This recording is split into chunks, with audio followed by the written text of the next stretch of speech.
Hello everybody. Merhaba. I'm very happy to be here in Gastronomazar with you. And now I speak French because my English arrive. It's finished. OK. Donc enchanté. Je suis très content d'être là parmi vous ce soir, après cette belle journée. On a vu plein de choses. Moi, je voulais partager avec vous et avec Hélène aussi un moment. On va se questionner un petit peu. On va faire 50-50. Je voulais partager avec vous une assiette qu'on faisait au restaurant Antoine, le restaurant dont on s'est séparés il y a peu de temps. C'est une assiette qu'on a fait évoluer au fil des saisons parce que je suis un grand fan de champignons et aussi de poissons.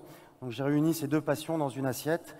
Et c'est une assiette qu'on a pu faire toute l'année évoluer en fonction des différents champignons, comme le cèpe, la truffe, les champignons de Paris qui soient blancs ou bruns, les oranges, donc l'amanite des Césars, je ne sais pas comment je peux le traduire dans une autre langue, je ne sais pas si ça se dit. Je ne traduis pas.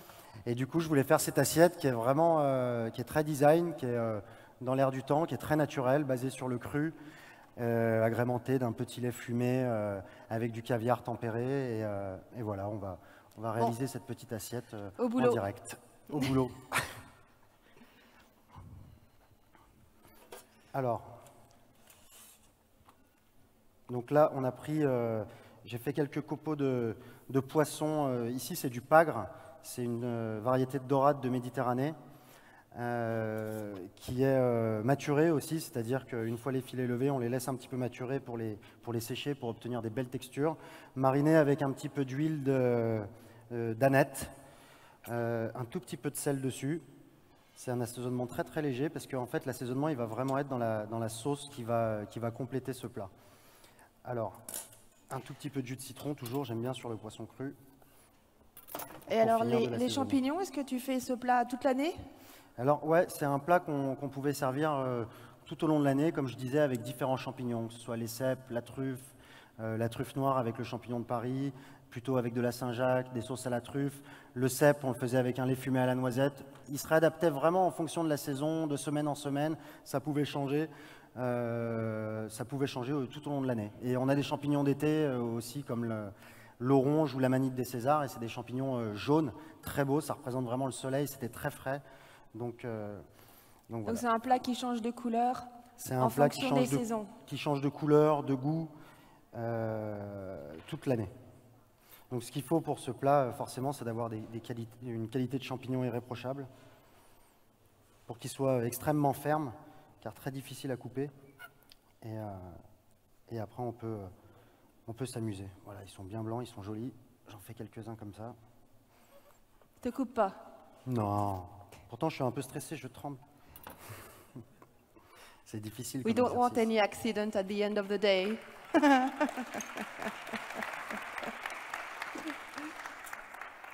Thank you. Or I can try, no?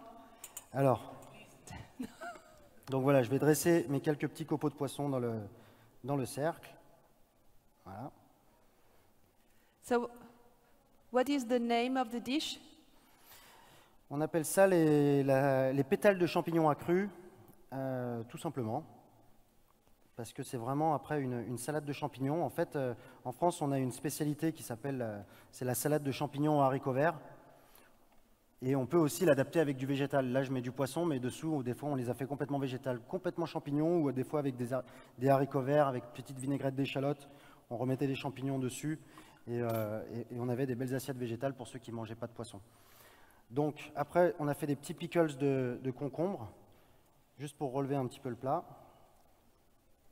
Voilà.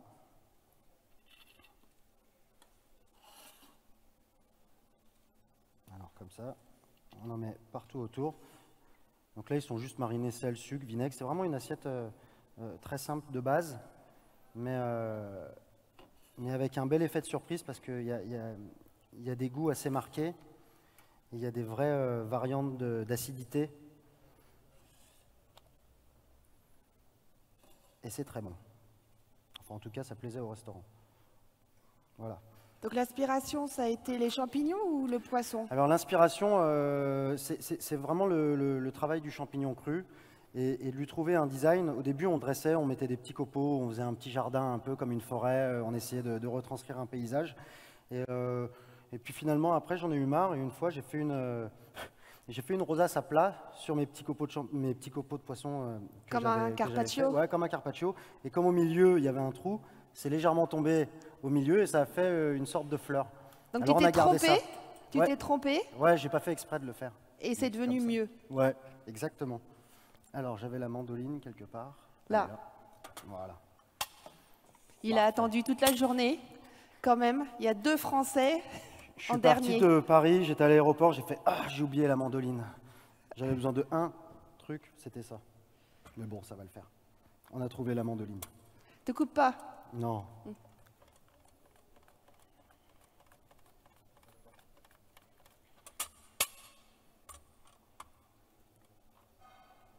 Voilà. Alors habituellement, on le fait avec une mandoline japonaise qui coupe bien, mais elle est quand même pas mal.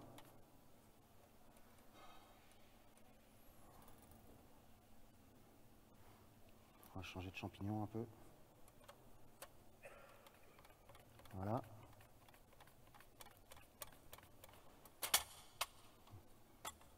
Ah, il est pas mal celui-là.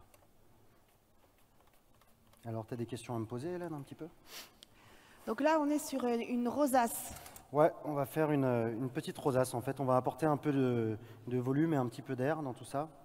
Donc, on va récupérer ces jolis copeaux. Donc bien on était blancs. parti d'un carpaccio, Voilà. et puis On était tu parti t'es d'un trompé, c'est carpaccio, devenu une je me suis rosace. trompé, c'est parti en volume. Et finalement, c'est assez aérien. Et après, quand on dépose la sauce dans les lamelles de champignons, ça fait vraiment, ça crée vraiment l'assaisonnement. Et combien de temps il faut pour faire ce plat? Parce qu'il y a quand même beaucoup de manipulations. Le dressage, il est environ de, puisque c'était un plat qu'on faisait au menu dégustation, il faut à peu près 1 minute pour monter le plat. 1 minute? Ouais, C'est tout? c'est tout. Oh. Quand on est bien organisé, qu'on a les bons champignons, tout est prêt, en mise en place, et après on arrive à être assez rapide sur le... Et c'est un sur le plat sujet. que tu dois dresser à la minute? À la minute, ouais, sinon les champignons ils noircissent. Et on veut vraiment garder quelque chose de blanc et joli. Voilà. Alors on essaie de faire ça vraiment joli, propre. Et comme on parle de design aujourd'hui, là on est sur la rosace, quelque chose en volume. Ouais. Alors Toi, comment... tu te places dans quelle tendance? Ou dans quel mouvement? C'est vrai que, en fait, les rosaces, c'était quelque chose qui s'était un petit peu perdu. C'était un peu, comment dire, c'était un peu l'ancienne école de faire des rosaces. C'était un peu style Robuchon, il y avait des rosaces, mais c'était à plat. Et c'est vrai que maintenant, de les faire ouvertes, c'est revenu un petit peu à la mode, ces dressages un peu, on va dire, académiques. Et c'est sympa aussi, des fois, quand les modes, elles reviennent, elles repartent. Il y a eu une époque, jamais on dressait plus en rond, tout le monde dressait en ligne avec des petits points ou n'importe quoi. Après, les tendances, elles changent, on revient sur le naturel, le produit, la nature. Et on le voit aujourd'hui, les modes dans le design, en fonction des pays. Chaque pays a un petit peu sa touche de par sa situation géographique, leur façon de cuisiner. Même en France, ceux qui cuisinent à la montagne ou à la mer, on n'est pas sur les mêmes dressages, on n'est pas sur les mêmes produits. Il y a vraiment maintenant des tendances qui sont plus géographiques que des tendances, comment dire, des tendances... des modes qui sont liés à des chefs, à des techniques Ouais, particulières. c'est moins basé sur la technique maintenant, plus sur la géographie. Et c'est ça qui est intéressant. Mais là, c'est une maintenant quand on technique de voyage. rosace assez classique avec des produits crus. Ouais, ça c'est une technique assez classique, avec des produits crus. Mais c'est vrai que quand on l'a sorti des rosaces de champignons, c'est vrai qu'on n'en avait pas vu encore et c'était sympa, ça a vraiment eu beaucoup de succès comme plat. De par son design, effectivement, mais aussi de par son goût qui est très léger, très frais. Donc voilà, on continue à faire notre petite salade. Comme les champignons sont très fins, en fait, il n'y en a pas tant que ça. On met à peu près, c'est un champignon et demi par assiette, pas plus. Très très fin. J'ai faim, moi. Hein. Je compte bien le manger, le plat. Mais C'est tu pour vas ça que le je suis goûter. là. Tu vas le goûter. Et voilà. Alors ça, c'est pas un plat maintenant qu'on peut faire dans nos bistrots parce que comme ça prend quand même du temps en dressage, 1 minute, c'est pas des temps qui sont adaptables dans des bistrots où nous, on a un petit peu moins de personnel et on est plus dans des plats un peu plus gourmands et plus rapides à envoyer. Voilà. Là, on arrive au cœur, donc on prend les cœurs de champignons. Mais on retrouve beaucoup ces dressages en 3D avec Ouais. des produits très simples. On les retrouve aussi sur les tartes, avec des fruits. Les tartes sont en train de beaucoup évoluer aussi, ouais, avec le travail du couteau, d'émincer, de remettre ouais, des formes. Et on a l'impression que des fois, il y a des 3D ou les losanges aussi avec la rhubarbe, tout ça. Et c'est très marrant. Il y a vraiment en ce moment une tendance dans le design qui est en train d'évoluer et de prendre un tournant. Et va donc de ça, plus en plus c'était un loin. des plats signatures Ça, de c'était ton restaurant, vraiment un des Antoine. plats signatures du restaurant Antoine. Ouais.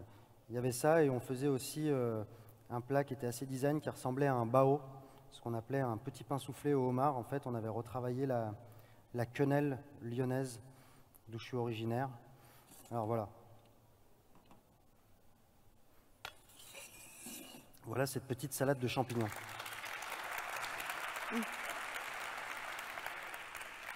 Et ensuite, on va faire cette petite sauce, une petite vinaigrette qui va avec. Hop.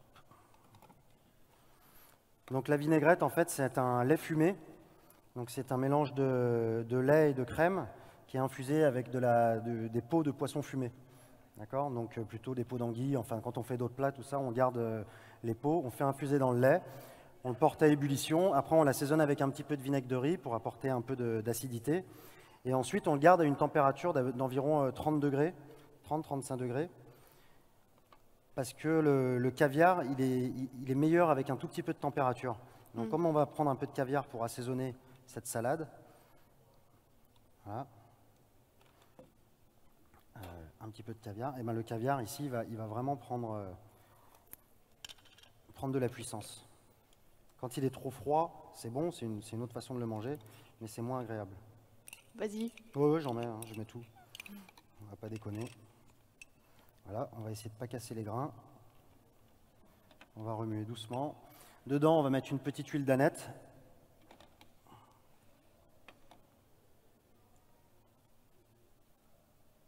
Voilà.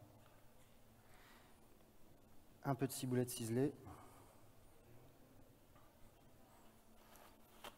Et ensuite, on va déposer ça sur la salade de champignons. Tu vas goûter et tu vas me dire ce que tu en penses.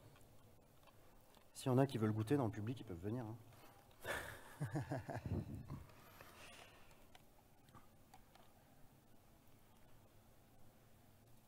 Voilà. On apporte un petit peu de couleur.